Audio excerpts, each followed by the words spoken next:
মানুষকে সম্মান দিলে সেই সম্মান ঈশ্বরে মেলে, সর্বশাস্ত্রে তাহার প্রমাণ পাই। কবিচণ্ডী দাস যিনি উচ্চকণ্ঠে বলেছেন, তিনি সবার উপরে মানুষ সত্য, দেখো তাহার উপরে নাই। হরি বল, হরি বল, হরি বল।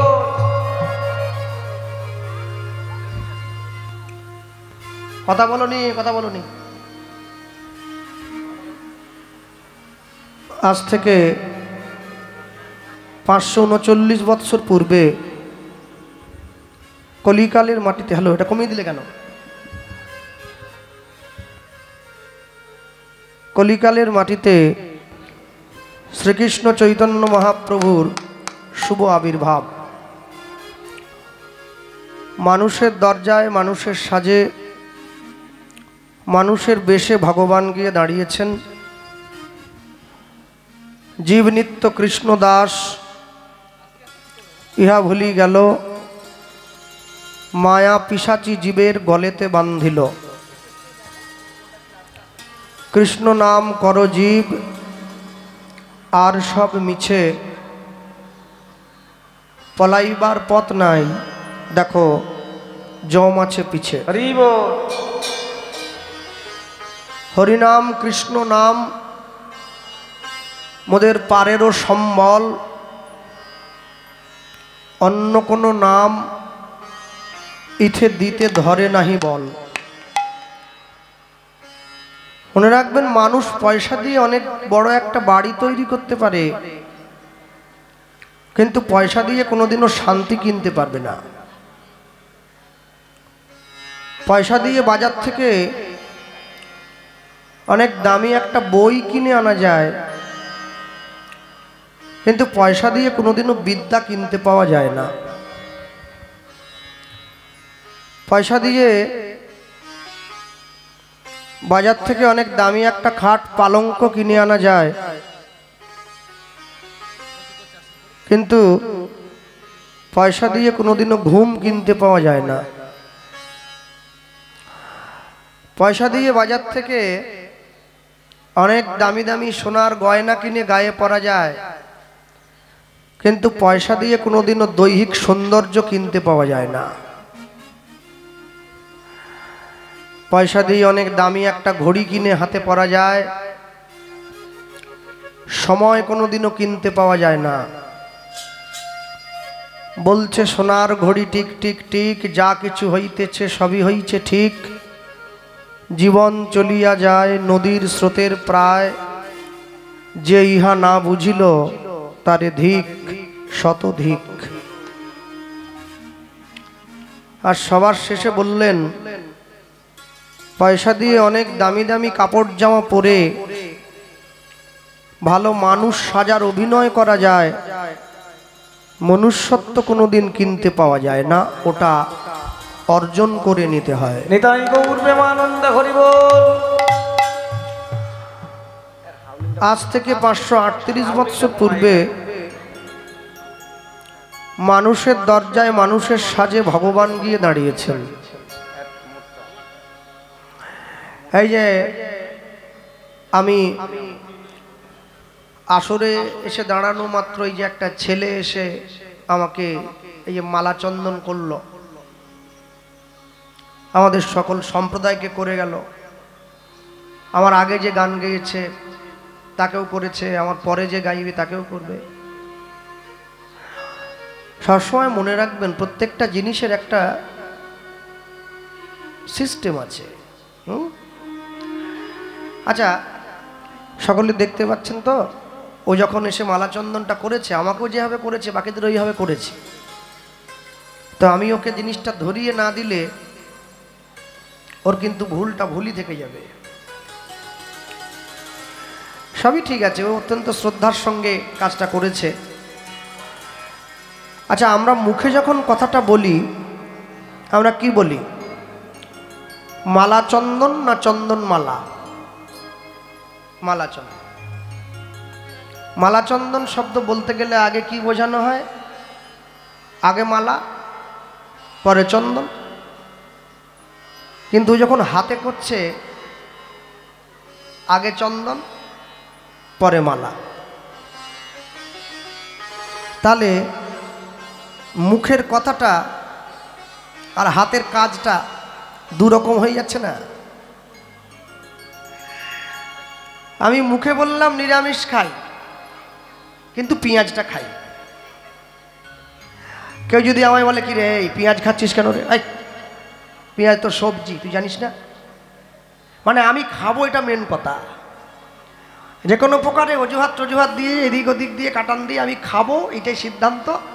ওই জন্য আমি সবজি বলে দিলাম, যাতে কেউ আমাকে কিছু বলতে না পারে। হ্যাঁ, এটাতে একটু টোন দাও এই সাউন্ডটায়। সবসময় মনে রাখবেন,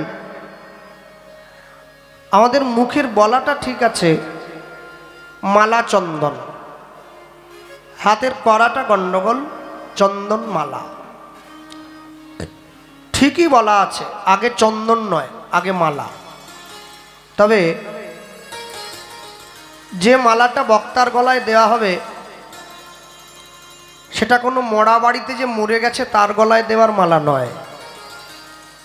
বিয়ে বাড়িতে যে ছেলেটা বর সেজে বসে আছে তার গলায় দেওয়ার মালা নয়। যারা ভগবানের কথা বলবে তাদের গলায় দেওয়ার মালা। একটু রিভাব করো। আশ্চর্য কি, যে মালাটা যিনি কীর্তন গাইবেন, যিনি ভাগবতীয় কথা বলবেন, যিনি ভগবানের কথা বলবেন, তার গলায় যদি দিতে হয়, তাহলে সবার আগে সেই মালাটা মহাপ্রভুর চরণে ছুঁয়ে প্রসাদী মাল্য করতে হবে, তারপরে গলায় দিতে হবে। কেননা মালা প্রসাদী না হলে হরিনামের মালা বলে বিবেচিত হবে না। মালা টানিয়ে রাখা হয়েছে দেওয়ালে, ফিসফিস করে জল দেওয়া হচ্ছে, যখনই দল এলো একটা করে ছুতো কেটে নিয়ে গিয়ে ঝাট করে। এই বিয়ে বাড়ির নিদবর নাকি, এক্ষুনি পড়ছে, এক্ষুনি ছিটছে, এক্ষুনি জামাইয়ের মালা নিয়ে টেনে দিচ্ছে। মালাটাকে নিয়ে এসে শিখলে ছোঁয়াতে হবে, শিখল নিত্যানন্দ স্বরূপ, তারপরে বক্তার গলায় দিতে হবে। এই হচ্ছে মালা। এরপরে আসুন চন্দন।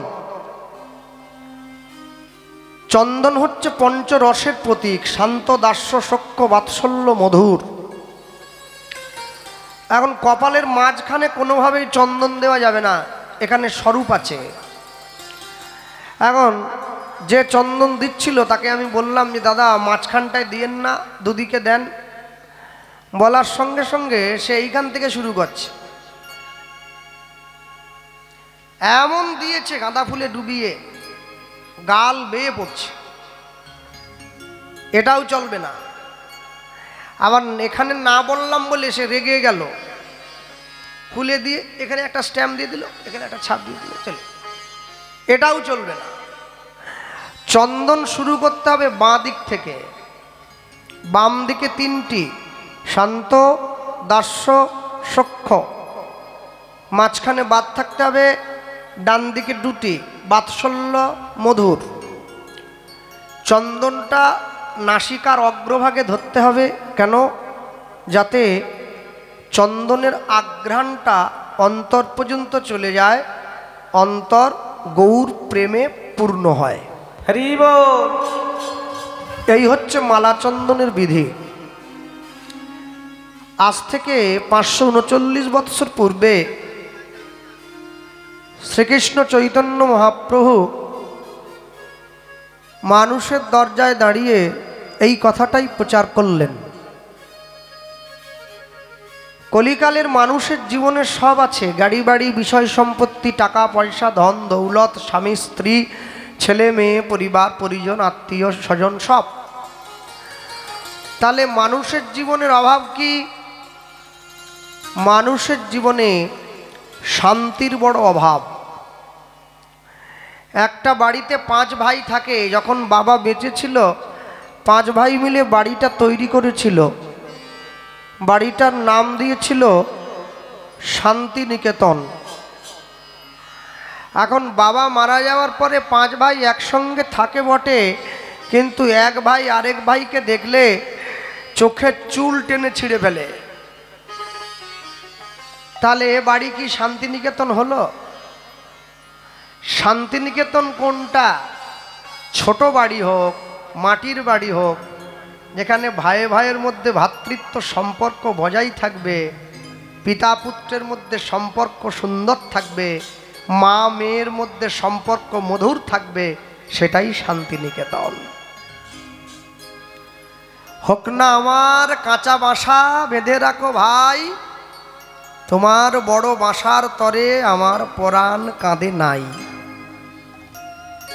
বাড়ি আমার ছোট হোক, অট্টালিকা নাহি মোর, নাহি দাস দাসী, সুখ নাহি চাই আমি, সে সুখ সুপ্রাসী। আমি থাকি ছোট ঘরে বড় মন লয়ে, নিজের দুঃখের অন্ন খাই সুখী হয়ে।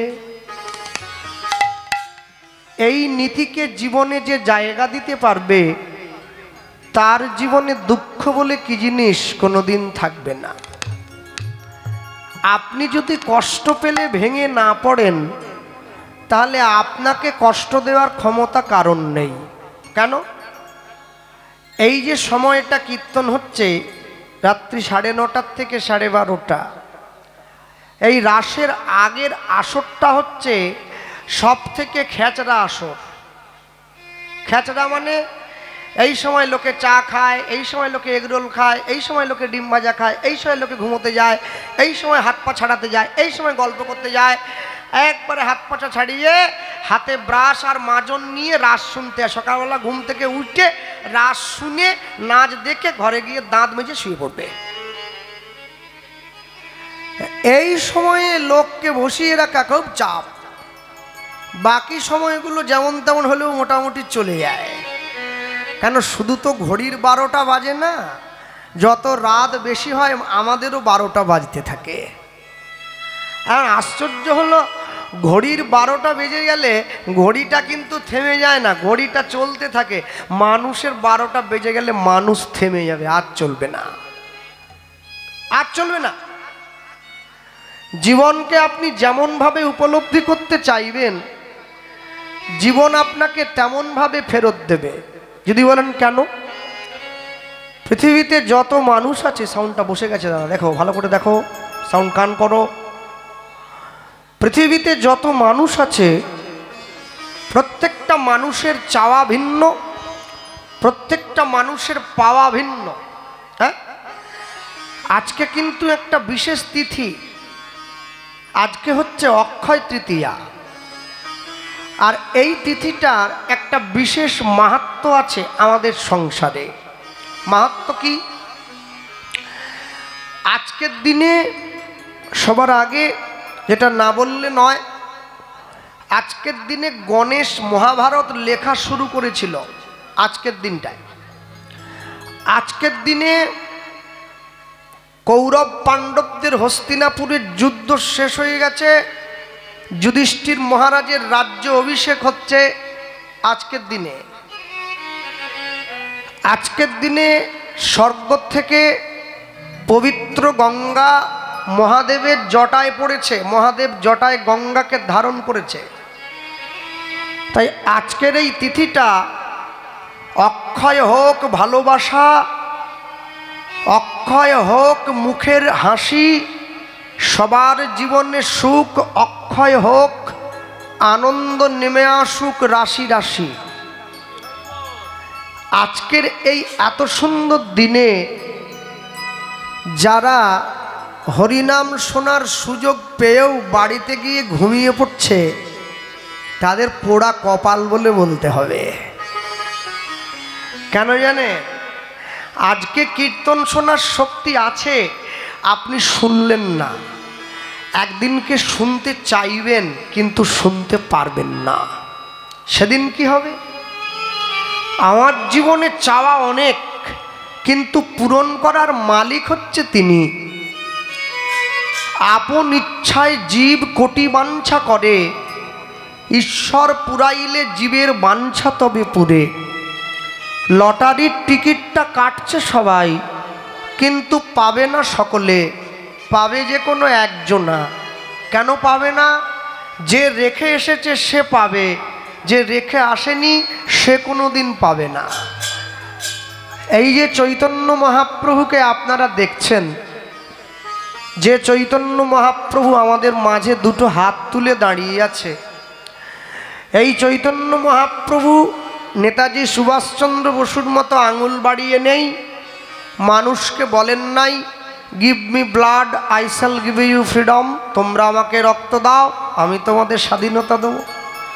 এই চৈতন্য মহাপ্রভু সুকান্ত ভট্টাচার্যের মতো গালে হাত দেন নাই, বিবেকানন্দের মতো পাগড়ি পরেন নাই। কি পরেছেন? গায়ে একটা জামা তবু আমি দিয়েছি, তিনি সেটাও দেন নাই। খালি গায়ে একটা উত্তরীয় নিয়েছেন, একটা ধুতি পরেছেন, মানুষের মাঝে এসে ভগবান দাঁড়িয়ে পড়েছেন। আমি সবাইকে একটা কথাই বলবো, আপনারা মাঝে মাঝে নবদ্বীপে যাবেন। আমার আগে তো বৃন্দাবনের কথা শুনলেন, বৃন্দাবনে সকলে যান, এটা খুবই আনন্দের, কিন্তু মাঝে মাঝে নবদ্বীপে যাবেন। কেন জানেন? শুধু নবদ্বীপে গেলে হবে না, নবদ্বীপের ধুলিতে একটু গড়াগড়িও দেবেন। এতে করলে কি হয়, অন্তরে ক্ষমা জন্মায়, অন্য কিছু হোক আর না হোক। আমার শ্রী গুরুদেব বলতেন, আমার গুরুবাড়ি নবদ্বীপ, প্রাচীন মায়াপুর। আমার গুরুদেব বলেন, বলে জানিস কৃষ্ণ, বৃন্দাবনে যতগুলো অসুর ভগবানকে মারতে গিয়েছে, ভগবান কিন্তু কাউকে ক্ষমা করেনি, সবাইকে মেরে দিয়েছে। অগাসুর, বকাসুর, পুতনা, কেউ ক্ষমা হয়নি, সব মরে গেছে। নবদ্বীপে যতগুলো অসুর ভগবানকে মারতে গিয়েছে, ভগবান কাউকে মারেনি, সবাইকে ক্ষমা করে দিয়েছে। জগাই মাধাই উদ্ধার, চপল গোপাল উদ্ধার, মলয় চাঁদ কাজী উদ্ধার। তাই মাঝে মাঝে নবদ্বীপের ধুলিতে একটু গড়াগড়ি দিতে হয়, দিলে কি হয়, অন্তরে প্রেম জন্মায়। আর যখন অন্তরে প্রেম জন্মাবে না, তখন বাড়ির দরজায় বসে ছেলে মেয়ে স্ত্রী পুত্র পরিবার সবাই মিলে, হ্যাঁ এ জায়গায় আমি একটু বলে নিই, সবার ঘুমটা একটু কাটিয়ে নিই তারপরে বলবো। হ্যাঁ, আমার বাড়ির লোকের মতো তো হতে পারবো না, তবে বাড়ির লোকের নীতি একটু ফলাবো। আমার ঠাকুমাকে দেখতাম, একটা বড় রামকত্তাল ছিল বাড়িতে, ওইটা পিটোতো সন্ধে হলে, হ্যাঁ গান গাইতো। তারপরে আর ঠাকুমা মরে গেছে, আমার দাদুকে দেখতাম সেই কত্তালটা পিটিয়ে গাইতো। তারপরে আমার বাবা গাইতো, এখন আমার মা গায়, মাঝে মাঝে আবার আমিও যোগ দেই। আর বাড়ির লোকেরা ডেকে বলে, তুই যে এই বাইরে কীর্তন করতে ছুটে চলে যাস, লোক তোকে এত টাকা দিয়ে নিয়ে যায়, এই তুই আমাদের বংশের যে লোকে এতদিন গান গাইয়েছে সেই গান একটু গা দেখিনি। বললাম, আরে সে গান কি তোমাদের সঙ্গে আমি পারি? সে কর্তাল আবার ফেটে গেছে, বুঝলেন, 4 পুরুষের কর্তাল পিটোচ্ছে তো, কালো হয়ে গেছে, সে ফেটে গেছে। আর ফাটা কর্তালের যে কি বিকট শব্দ, ওরে বাপরে, কান জ্বলে যায়। হ্যাঁ, আমিও বাড়ির লোকের সঙ্গে মাঝে মাঝে একটু লেগে পড়ি। তা আপনাদেরকে বলবো, সেই নীতিতে সম্মিলন করে একসাথে আজকে অক্ষয় তৃতীয়ার পুণ্য লগ্নে আমরা বলতে গিয়ে একসঙ্গে বলবো। তাদের মতো আমি হতে পারিনি, আমার বাপ ঠাকুরদার এক শিখি গুণও আমার নাই, তাদের যে বৈষ্ণবতা ছিল তার শিখিও আমার নাই। আমি তো পেটের চিন্তায় শুধু ছুটে বেড়াচ্ছি, চারদিকে ছুটে যাচ্ছি। আমার দিদাকে, আমার 33 বছর বয়স হয়ে গেল, আমি যবে থেকে জ্ঞান পড়েছে, আমার দিদিমাকে আমি কোনোদিন আতপন্ন ছাড়া কিছু পেতে দেখি নাই। আর আমার, তুমি কি দিচ্ছ নিয়ে এসো না, এক পাশ থেকে সব যদি না খেয়ে শেষ করে ফেলবো। হ্যাঁ, তাদের এক শিখি নাই, তবু চেষ্টা করে বেড়াই। তা আমি বলবো, সেই দিকে তাকিয়ে সকলে মিলে বলতে থাকি, কৃষ্ণ নাম, কৃষ্ণ নাম, কৃষ্ণ নাম করো, কৃষ্ণ নাম, কৃষ্ণ নাম, কৃষ্ণ নাম করো। আস্তে একটু হাত তোলা যাবে? হ্যাঁ হ্যাঁ, বাহ, একটু তালি দেওয়া যায়? বাহ, একসঙ্গে বলো, কৃষ্ণ নাম, কৃষ্ণ নাম, কৃষ্ণ নাম করো, কৃষ্ণ নাম, কৃষ্ণ নাম, কৃষ্ণ নাম করো। উলুধ্বনি, কৃষ্ণ নাম, কৃষ্ণ নাম, কৃষ্ণ নাম করো, কৃষ্ণ নাম, কৃষ্ণ নাম, কৃষ্ণ নাম করো কৃষ্ণ নাম কৃষ্ণ নাম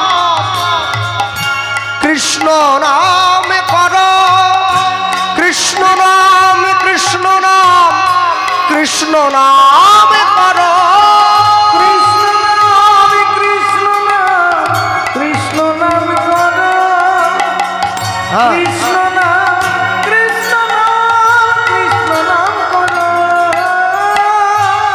আস্তে এখনো সারা রাত জাগতে হবে। তোমরা এরকম করতেছো কি? হ্যাঁ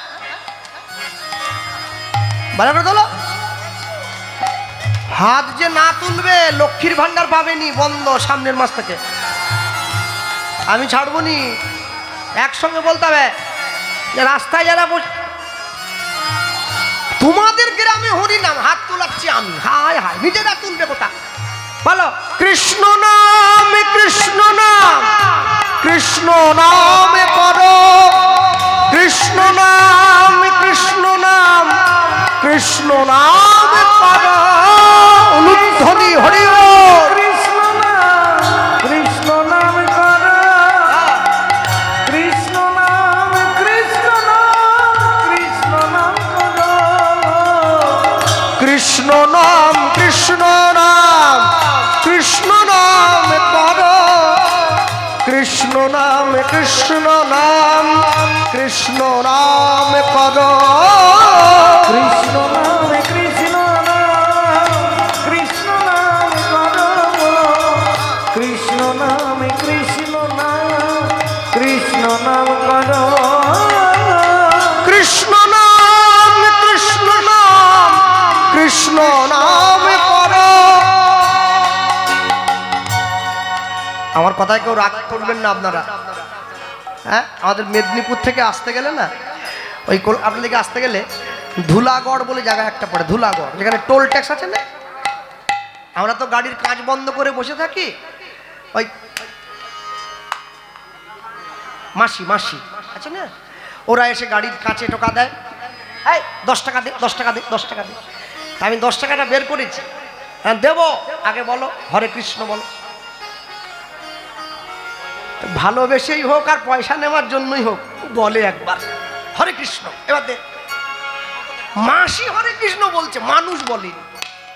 হ্যাঁ ভালো ভালো করে কৃষ্ণ নাম কৃষ্ণ নাম কৃষ্ণ নাম করো কৃষ্ণ নাম কৃষ্ণ নাম কৃষ্ণ নাম করো। নিতাই গৌর হরি বল।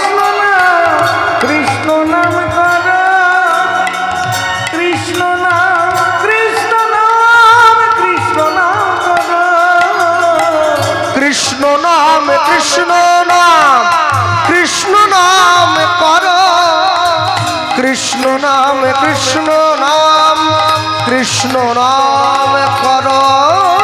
কৃষ্ণ নাম কৃষ্ণ নাম কৃষ্ণ নাম করো কৃষ্ণ নাম কৃষ্ণ নাম কৃষ্ণ নাম করো কৃষ্ণ নাম কৃষ্ণ নাম কৃষ্ণ নাম করো কৃষ্ণ নাম কৃষ্ণ নাম কৃষ্ণ নাম করো।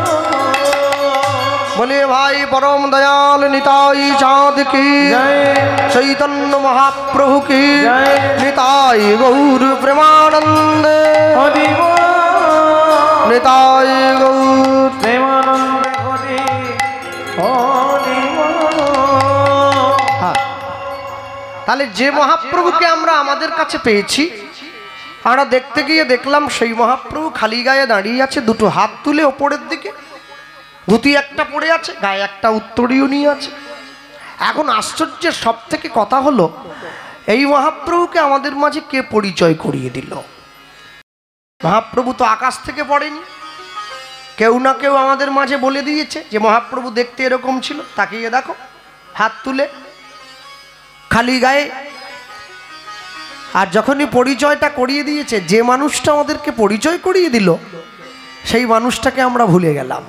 কেন কেন জানে? মনে রাখবেন, আমরা রামের পুজো করি কিন্তু কৌশল্যার চরণে ফুল দেই না। মানুষ ভুলে গেছে কৌশল্যা যদি না থাকতো রাম কোনোদিন জন্ম হতো না। বিদ্যাসাগরকে ভালোবাসার আগে বিদ্যাসাগরের মা ভগবতী দেবীকে প্রণাম করবে। কেন? এইরকম মা না থাকলে বিদ্যাসাগরের জন্ম হতো না। চৈতন্য মহাপ্রভুকে প্রণাম করার আগে তার মা শচী ঠাকুরানীকে প্রণাম করতে হয়, কারণ শচী ঠাকুরানী না থাকলে মহাপ্রভু জন্ম হতো না। সবসময়ের জন্যে আসল জিনিসটাকে নিয়ে আমাদের বড্ড মাতামাতি, কিন্তু আসল জিনিসটার পেছনে যে রয়েছে তাকে আমরা ভুলে গেলাম। সত্যযুগের ভগবান লক্ষ্মীনারায়ণ যুগল, ত্রেতা যুগের ভগবান রাম সীতা যুগল, দাপর যুগের ভগবান রাধাকৃষ্ণ যুগল, কলিযুগের ভগবান নিতাই গৌরাঙ্গ যুগল। এত সুন্দর প্রেমের ঠাকুর কোনোদিন কেউ দেখাতে পারবে না কোনো জায়গায়। হ্যাঁ, আমাদের জন্য নাম করছে স্বয়ং ভগবান। আজকে 2024 সালের মে মাসে, এপ্রিল মাসে, আজকে বর্তমানে এই সময়ে দাঁড়িয়ে আজকে আমরা দেখতে পাই দুয়ারে সরকার। কেন? মানুষের কি দরকার? সরকার ঘরে এসে গেছে, বলো তোমাদের কি চাই? আজ থেকে 539 বছর আগে দুয়ারে ভগবান, আমাদের ঘরে ভগবান এসে গিয়েছে। আমাদের জন্য নাম গাইছে স্বয়ং মহাপ্রভু। কলিযুগের জীবের ভাগ্য কত বড় ভাবো। হ্যাঁ, এতদিন পর্যন্ত রুগী ডাক্তারের কাছে ছুটে গেল, কলিযুগে ডাক্তার রুগীর বাড়ির দরজায় ছুটে এসেছে। আমি যার জন্য সবাইকে বলি, এত সুন্দর জন্ম পেয়েছ, এই জন্মটাকে নষ্ট করে দিও না। হ্যাঁ, এই জন্মটাকে তোমরা কেউ হারিয়ে ফেলো না। আস্তে, আমার কথায় কেউ রাগ করবেন না, মনে মনে ইতস্তত হবেন না। আর যে সমস্ত ক্যামেরাম্যান ইউটিউব এসেছে ওদেরকে বলবো ওরা যেন এই কথাটা আবার ইউটিউবের মধ্যে দিয়ে না ছেড়ে দেয়, তাহলে অনেক রকম সমস্যার সম্মুখীন হতে হবে। আমি একটা কথাই বলবো সবাইকে, এই জায়গায় দাঁড়িয়ে একটা বড় আনন্দ পাই অন্তরে। কি জানেন? আনন্দটা অন্য কিছু নয়। আজকে আমরা যাই হই না কেন, কীর্তন করি, হরিনাম করি, কেউ একটু ভালো গায়, আমি একটু খারাপ গাই। কীর্তন সবাই করি আমরা, কিন্তু সবার মূলে আগে দেখতে হবে আমরা কিন্তু সনাতন ধর্মের প্রচার করি, তাই নয় কি? যে কোনো মূল্যে আমরা সনাতন ধর্মের প্রচারক। তাহলে প্রচারটা আমাকে এমনভাবে করতে হবে যাতে আমার প্রচারে লোকে ব্যথা না পায়। অন্তরের সুখ কখন হবে? আপনি যখন দেখবেন আপনার সম্প্রদায়, আমাদের ধর্ম গোটা বিশ্বমানে ছড়িয়ে রয়েছে সৃষ্টির আদি থেকে এখন পর্যন্ত। তাহলে যার জন্যে মহাপ্রভুকে আমরা পেলাম, আমরা সেই মানুষটার কথা আজকে শুনব। বলতে গিয়ে সবার আগে বলবো, যার জন্যে মহাপ্রভুকে পেয়েছি তার বাড়ি আমাদের ভারতবর্ষে নয়, তার বাড়ি হচ্ছে বাংলাদেশ। বাংলাদেশের একটা ছোট্ট জেলা আছে, যে জেলাটার নাম হচ্ছে ফরিদপুর। এই ফরিদপুর জেলার ছোট্ট একটা গ্রাম আছে, যে গ্রামটার নাম হচ্ছে কাঞ্চনপল্লী। কাঞ্চন মানে সোনা। যে গ্রামের মানুষের মন সোনার মতো স্বচ্ছ, সেই গ্রামের বিধবা মায়ের 11 বছরের ছোট একটা ছেলে আছে, তার নাম হচ্ছে বাসুদেব দত্ত। সেই মানুষটা আমাদেরকে গৌড় এনে দিয়েছে, তার জন্য আমরা গৌড়কে এত কাছ থেকে পেয়েছি, তার জন্য তার সেবা করতে পারি। হরিসভায় দাঁড়িয়ে আস্বাদিত গীতব্য লীলা মাধুর্য পরম বৈষ্ণব মহাজন শ্রীল বাসুদেব দত্ত ঠাকুরের শ্রী গৌরাঙ্গ। তাই বলতে গিয়ে একটা কথাই বলবো, 11 বছর বয়সের ছেলে মায়ের কাছে গিয়ে জানতে চাইছে, মা আমায় বলতে পারো কোথায় গেলে গৌড় পাওয়া যায়? মা বলছে, খোকা তুই পড়াশুনো কর, খেলাধুলো কর। মা, সবাই যদি লেখাপড়া করবে তাহলে ভক্ত হবে কারা? সবাই যদি লেখাপড়া করবে তাহলে ভগবানকে চেনাবে কারা? তুমি আমায় অনুমতি দাও, আমি যাব গৌড়কে খুঁজে আনবো, মানুষের দরজায় দাঁড়িয়ে গৌড়ের মহিমা প্রচার করব। মা বলছে, তোর ইচ্ছেটা খুব সুন্দর, তোকে আমি সম্মান জানালাম। সৎ ভারতবর্ষে নবদ্বীপ বলে জায়গা একটা আছে, সেইখানে নাকি গৌড়ের জন্ম হয়েছে। তুই যদি যেতে পারিস গৌড়কে পেলেও পেয়ে যাবি। মায়ের কাছে প্রণাম করে 11 বছরের শিশু চলে আসছে গৌড় খোঁজার জন্য। রাস্তায় যাকে দেখতে পাচ্ছে তাকেই জড়িয়ে ধরে প্রশ্ন করছে, কি মোর গোরা গুনে, মোর গোরা গুনে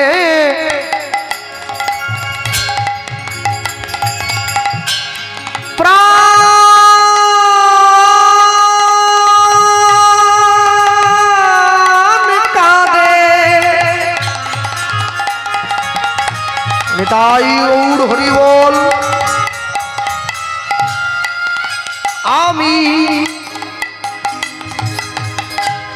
আমি কি বুদ্ধি করিব গোটা গুনে গোরা গুনে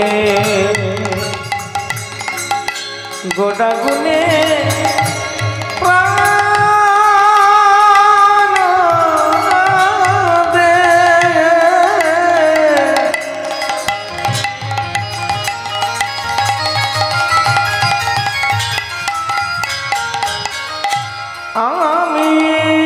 আমি কি বুদ্ধি করিব বল গৌরাঙ্গ গুণের নিধি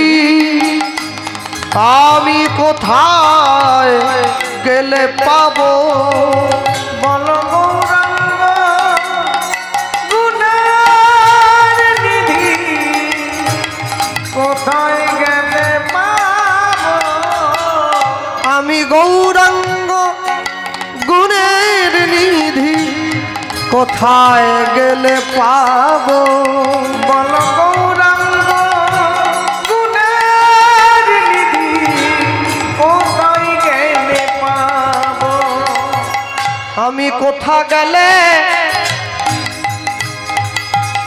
আমি পাবো বলো কোথায় গেলে পাবো বলো আমি কোথায় গেলে পাবো বলো আমি কোথায় গেলে পাবো বলো বলি মন বড় চঞ্চল আমি কোথায় গেলে পাবো বলো শুধুই আমার দুনয়নে আসে জল কোথায় গেলে পাবো বলো আমি কোথায় গেলে পাইব তার আমি কোথায় গেলে পাবো বলো বলি গৌর বিহনে মন ব্যাকুল হইল আমি কোথায় গেলে পাবো বলো আমার মন বড় চঞ্চল হইল কোথায় গেলে পাবো বলো বলি উপায় কিবা করি বলো কোথায় গেলে পাবো বলো বলি উপায় কিবা করি বলো নিতাই গৌর হরি বল। কোথায় কিবা করি বলো কোথায় গেলে পাবো বলো কোথায় গেলে পাবো বলো বলো গৌরাঙ্গ গুণের নিধি কোথায় গেলে পাবো বলো গৌরাঙ্গ গুণের নিধি কোথায় গেলে পাবো কারোর যদি বাড়িতে টিভিতে ছবি না আসে তাকে টিভির মিস্ত্রির কাছে যেতে হয় কলের মিস্ত্রির কাছে গেলে টিভিতে ছবি আসবে বাড়িতে সবজি শেষ হয়ে গেলে সবজির দোকানে যেতে হয় মুদিখানার দোকানে গেলে সবজি পাওয়া যায় না ভগবানের সঙ্গে দেখা করতে চাইলে ভক্তের সঙ্গে দেখা করতে হয় অভক্তের কাছে গেলে কি ভগবান পাওয়া যায় নাকি হ্যাঁ মনে রাখবে এতক্ষণ পর্যন্ত যাদেরকে জিজ্ঞাসা করছে কোথায় গেলে গৌর পাবো কোথায় গেলে গৌর পাবো এরা কেউ ভগবানকে ভালোবাসে না সব অভক্ত এ বলে চিনি না ও বলে জানি না ও বলে নাম শুনিনি এ বলে কে গৌর কোথাকার গৌর কিসের গৌর আর এই জিজ্ঞাসা করতে করতে আস্তে যে খাবে চিনি তাকে যোগায় চিন্তামণি একজনের সঙ্গে দেখা হয়েছে সে আবার গৌরকে একটু ভালোবাসে আর কি ছেলেটা গিয়ে যখন তাকে জিজ্ঞাসা করছে হ্যাঁ রে তুই এইটুকু ছেলে হঠাৎ করে গৌরের খোঁজ করছিস আগে আপনি কি জানেন কোথায় গৌর আছে না না জানি জানি কিন্তু তুই আমাকে বল এইটুকু বয়স থেকে গৌর তোর কি কাজে লাগবে তুই তুই গৌর নিয়ে কি করবি হ্যাঁ এই যে মায়েরা বসে আছে সব লাইন ধরে আজকে তোমাদের গ্রামে হরিনাম সংকীর্তন হচ্ছে হরিনামের ঘট বসেছে যে ব্রাহ্মণ ঠাকুর বৈষ্ণব ঠাকুর পুজো করছে কালকে মালসা ভোগ হবে এতজন মালসা এনেছে আশ্চর্য হলো কাল যখন গ্রামে তোমরা ঠাকুর মশাই যখন গৌরকে নিয়ে নগর ভ্রমণে বেরোবে, সকলের ঘরে ঘরে যখন কীর্তন হবে, তোমরা কোনোদিনও ব্রাহ্মণ বা ব্রাহ্মণকে প্রশ্ন করেছ বা বৈষ্ণবকে জিজ্ঞাসা করেছ যে আজকে আমাদের গ্রামে যে হরিনাম হচ্ছে, বলতে পারেন ঠাকুর মশাই আপনি কার নামে সংকল্প করেছেন, ঘরটা যে বসালেন? একার নামে তো হবে না, কারণ পুরো গ্রামের টাকা নিয়ে হরিনাম, একার নামে হয় নাকি? ঠাকুর মশাই উত্তর দেয়, সংকল্প গ্রামের সব মানুষের নামে হয়েছে, গ্রামবাসীগণের নামে হয়েছে, যাতে হরিনামে সকলার কল্যাণ হয়। হরিনাম শুনে গ্রামের মানুষের কল্যাণ তখনই হবে যদি গ্রামের মানুষ আবাল বৃদ্ধ বনিতা 8 থেকে 80 সবাই হরিনাম গ্রামে চলাকালীন সকলে নিরামিষ খায়, তবে কল্যাণ হবে, না হলে হবে না। আমার গ্রামে কীর্তন হবে আর আমি গিয়ে ডিম চাউমিন কিনে খাবো, ভগবান কি মাসির ছেলে নাকি? হ্যাঁ, চিত্রগুপ্ত হচ্ছে একমাত্র লোক যে জীবনে ঘুষ খায়নি, যা করবেন তাই লিখবে। আপনি যেমন কর্ম করবেন ফল তেমন পাবেন। কর্ম তোমার ভালো হলে ভাগ্য তোমার দাসী, হৃদয় তোমার ভালো হলে ঘরেই মথুরা কাশী। তুমি চারদিকে ছুটে চলে যাচ্ছ, কি লাভ? কর্মটা ভালো করো। কর্ম যদি কেউ ভালো করে, চারদিকে ছুটে যাওয়ার দরকার নেই, ভগবান তোমার ঘরের দরজায় দাঁড়াবে। ভগবানকে মানুষে মন্দিরে দেখার জন্য ছুটে যায়, মন্দিরের বাইরে ভিখারি বসে থাকে, ভিখারিকে 100 টাকা দিয়ে দিল, ভিখারিকে 100 টাকা দিয়ে নিজে এবারে ভগবানের কাছে গিয়ে ভিখারির মতো হাত জোড়ো করে বলছে আমাকে 1 লাখ টাকা দাও। যা টাকা নেই সে ভগবানকে ডাকে, আমায় টাকা দাও একটু খেয়ে বাঁচি। যার টাকা আছে সে তো টাকা বাথরুমে রেখে দিয়ে জেলে বসে আছে, সেও ভগবানকে ডাকে আমাকে জেল থেকে ছাড়িয়ে দাও। ভগবান বলে আমি কোন দিকে যাব, তোকে দেইনি তুই ডাকছিস, ওকে দিয়েছি ও ডাকছে। মাঝখানে গরিব কীর্তনের দল পড়ে গেছে। আমি ভগবানকে বলি আমার যতটুকু দরকার অতটুকু দাও, কেন কম দিলে না খেয়ে মরতে হবে, বেশি দিলে আবার জেলে চলে যেতে হবে, সমস্যা দুদিকেই। হ্যাঁ, মনে রাখবেন সবার আগে একটা কথা, কি আজ থেকে দিনের 7-8 আগে খবরের কাগজটা খুলে একটা খবর যখন দেখেছিলাম, প্রথমেই উপরে বড় করে হেডলাইনে আমার চোখে তো জল এসে গেছে। কেন জানে? বেকারত্বের জ্বালা আমি তো বুঝি। হ্যাঁ, কারণ আমি কষ্ট করে রাত জেগে অর্থ উপার্জন করি, মাথার ঘাম পায়ে ফেলে, আমি বুঝি। কি খবরটা বলুন তো? আমি যখন খবরের কাগজটা খুলে দেখলাম সারা পশ্চিম বাংলায় একসঙ্গে 26,000 ছেলে মেয়ের চাকরি চলে গেল। খবরটা সত্যিই মর্মান্তিক। লোকে হয়তো আনন্দ পাচ্ছে, হাততালি দিচ্ছে, হ্যাঁ, কিন্তু একটা জিনিস কেউ চিন্তা করলো না, 26,000 পরিবার সম্পূর্ণ নিঃস্ব হয়ে গেল। নিজেদের জমিন জায়গা বিক্রি করে সহায় সম্পত্তিহীন হয়ে ব্যাংক থেকে লোন নিয়ে লক্ষ লক্ষ টাকা দিয়ে তারা কর্মসংস্থান করেছিল, দুবেলা দুমুঠো ডাল ভাত খেয়ে জীবনটা কাটাবে বলে, এক ধাক্কায় সব চলে গেছে। তারপরে মনটাকে বুঝ দিয়েছিলাম কি বলে জানেন? তাহলে যারা রাস্তার উপরে বসে দিনের পর দিন চোখের জল ফেলছে, যোগ্যতা থেকেও যারা চাকরি পায়নি, ভগবান বোধহয় তাদের চোখের জলটা সহ্য করলো না, তাই একসঙ্গে সমূলে চলে গিয়েছে সব। সমাজ বড় অদ্ভুত, ঈশ্বরের বিচার একদম নিখুঁত, আপনি পালাতে পারবেন না। আমি হই, আপনি হই, আমার বাবা হোক, মা হোক, পাপ করলে রাশি রাশি ভোগ করে না মাসি পিসি।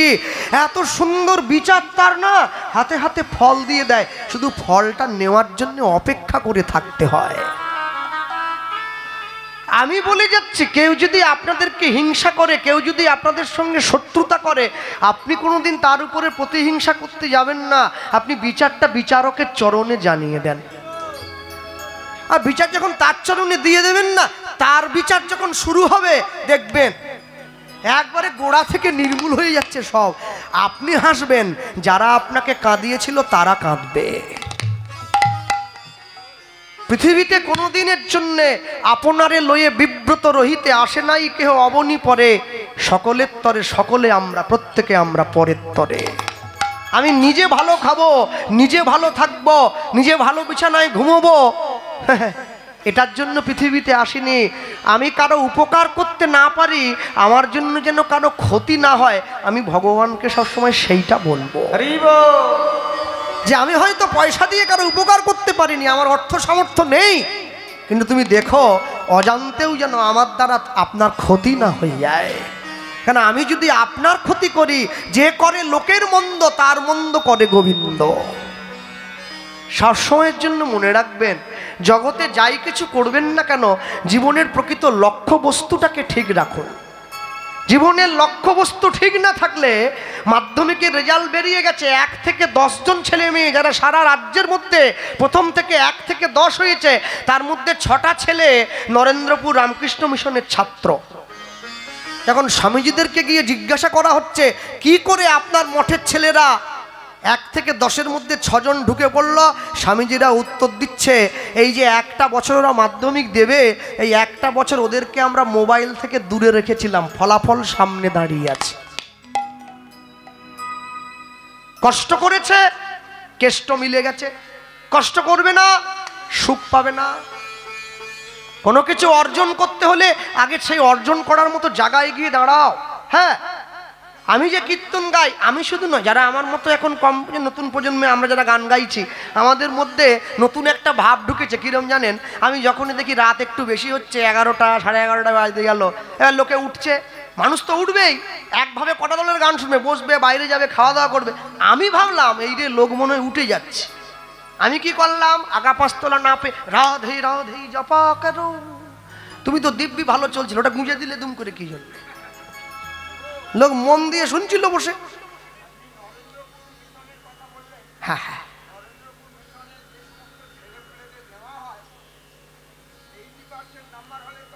সে তো 100 বার, সে তো 100 বার।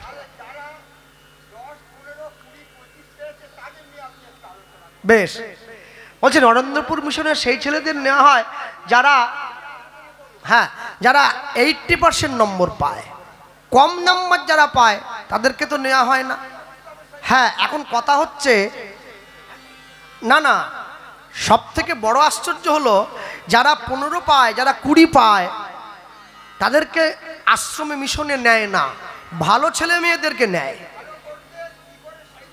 এখন কথা হলো, যে 15 পায়, যে 20 পায়, তাকে 80 পেতে বলা না বলেনি কেউ, তুমি 80 পাবে। কিন্তু যে 20 পাচ্ছে, যে 15 পাচ্ছে, সে নিজেকে নিয়ে অনুসন্ধান করছে না, কেন আমি 15 পেলাম, কেন 80 পেল। আমার নিজের জায়গাটা ধরতে হবে। আমি যদি নিজেকে নিয়ে নিজে গবেষণা না করি, তাহলে কিন্তু আমি নিজে কোনোদিন উপর দিকে উঠতে পারবো না।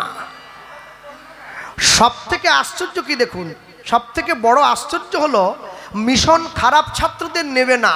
কেন নেবে না? একটা কারণে নেবে না। ভালো ছাত্রর পিছনে অল্প খাটলে ভালো নাম্বার পাওয়ানো যায়, খারাপ ছাত্রের পিছনে অনেকটা বেশি খাটতে হয়। সব থেকে বড় কথা কি জানেন, আমার কথায় রাগ করবেন না, গাধা পিটিয়ে কোনোদিন ঘোড়া তৈরি করা যাবে না। সব থেকে বড় আশ্চর্য কেন জানেন, সব থেকে এইটাই আগে দেখতে হয় যে গাধা সারা জীবন পরিশ্রম করে যায়। কেউ যদি বলে পরিশ্রমী সাফল্যের মূল, তাই যদি হবে, তাহলে যে গাধাটা সারা জীবন পরিশ্রম করে গেল, চিনি বস্তা পিঠে নিয়ে বইল, মালিক কোনোদিন তাকে বলল না যে তুমি তো সারা জীবন পরিশ্রম করলে, আজকে তোমাকে একটু শরবত করে দিচ্ছি, তুমি খেয়ে দেখো। কেন? ওর লক্ষ্যহীন পরিশ্রম, ওর পরিশ্রমটা লক্ষ্যহীন। আমার বাবা বলতেন, তুমি যখন পরীক্ষার হলে গিয়ে টুকলি করবে, নোট করবে, যে সময় বসে তুমি বাড়িতে টুকলি লিখবে, ওই সময় যদি তুমি পড়াটা পড়ো, মুখস্থ হয়ে যাবে তোমার। কিন্তু আমি তো পড়াশোনাকে গুরুত্ব দেই নাই, গুরুত্ব দেই নাই বলে পড়াশোনার থেকে দূরত্ব বেড়ে গেছে। আমি 15 পেয়েছি, আমি 20 পেয়েছি। আর তাদেরকে ভালো হওয়ার দায়িত্ব।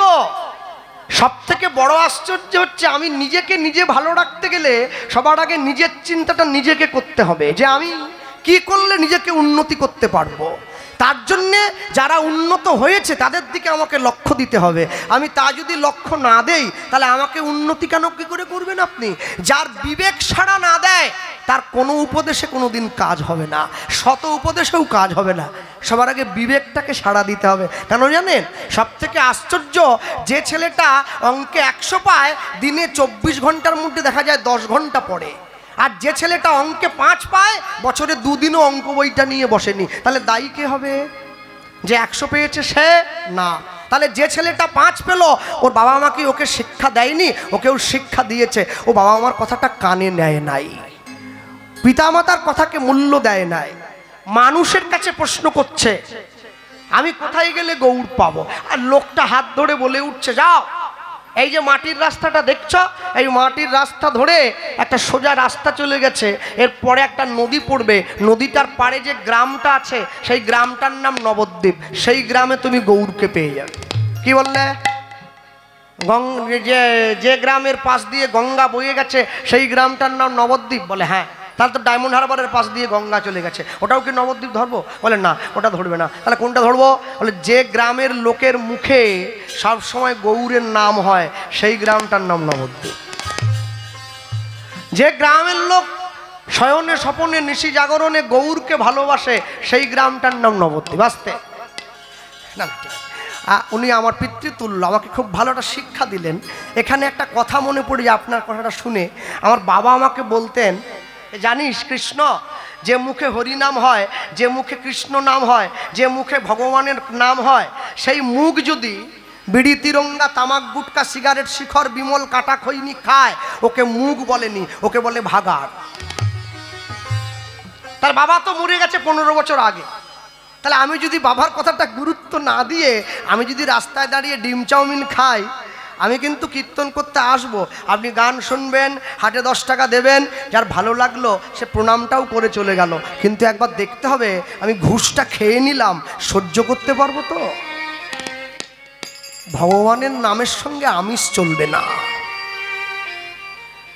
কেন? নিজেকে যদি কষ্ট করে উপরের দিকে তুলতে না পারো তাহলে কোনোদিনের জন্য তুমি সফলতার মুখ দেখতে পাবে না। সফল হতে গেলে কষ্ট করতেই হবে। সফলতা অর্জন করতে গেলে যে কোনো পথে আপনাকে ত্যাগ স্বীকার করতে হবে। ত্যাগ হইতে শান্তি তুমি লভিবে নিশ্চয়। ত্যাগ যদি না করেন, জীবনে সব কিছু ভোগ দখল করে সুখের স্বর্গে পা দেওয়া যায় না। ত্যাগ করতে হয়, তবে সুখের মুখ দেখা যায়। আর যেই পরিচয়টা দিয়েছে, ছেলেটা 1 পা 2 পা করে নবদ্বীপের মাটিতে এসেছে, এসে বসে আছে। সকালবেলায় গ্রামের লোকেরা নবদ্বীপে স্নান করতে আসছে, ঠিক এই সময় নবদ্বীপে একজন বাবাজিও স্নান করতে আসছে। ওই সময় ছেলেটা মনে মনে ভাবছে, আমি যদি বাবাজির চরণটা গিয়ে জড়িয়ে ধরি তাহলে গৌরের ঠিকানা পেলেও পেতে পারি, কিন্তু এমনি এমনি ধরবো না, লুকিয়ে বসে থাকবো। বাবাজি যেই কাছে আসবে ছুটে গিয়ে পায়ে পড়ে যাব। হ্যাঁ, বাবাজি আসছে এই পথে, মুখে কি বলছে? কে রে কাঙালের বেশে হরি নাম বিলায়,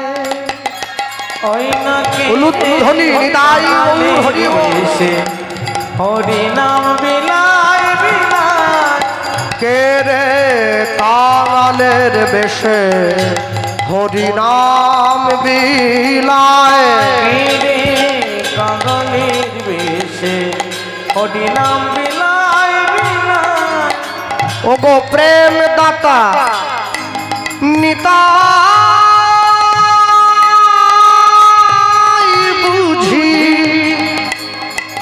গৌরের পাছে পাছে ছুটে যায়,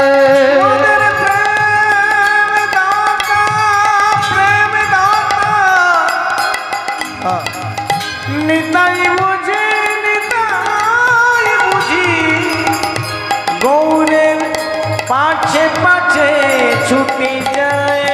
মোদের প্রেম দাতা নিতাই বুঝি গৌরের পাছে পাছে ছুটে যায়। মোদের প্রেম দাতা নিতাই বুঝি নিতাই বুঝি গৌরের পাছে পাছে ছুটে যায়।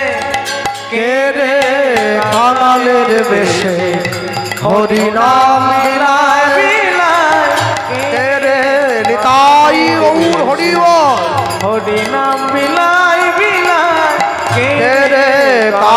ফুলের বেশে হরি নাম